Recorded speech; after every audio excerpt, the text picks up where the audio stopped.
প্রতিবাদটা কিতা লাগি?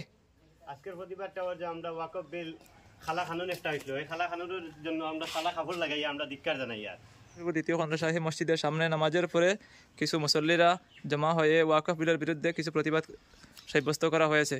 যদি সরকার এই ওয়াকফ বিল প্রত্যাহার না করে গণতান্ত্রিকভাবে যতদিন না করবে তাই আন্দোলন চলবে এবং এটা প্রত্যাহার না হওয়া পর্যন্ত এই সভা বা এই আন্দোলন চলাকালীন থাকবে।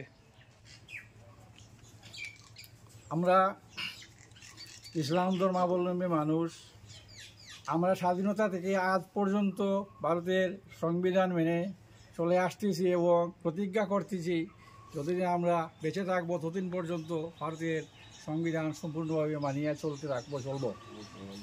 কিন্তু দুঃখের বিষয়, বর্তমান সরকার এই ইসলাম ধর্মাবলম্বী মানুষকে আঘাত দেওয়ার জন্য এই বিগত প্রায় ৭৩ বছরের থেকে চলে আসা যে সংশোধন, যে সংবিধান, সেই সংবিধানকে হত্যা করে সংবিধান ওয়াকফ সংশোধনী বিল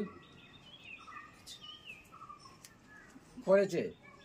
আমরা সমস্ত ভারতের মুসলমান এবং অমুসলমান মানুষও এই বিলের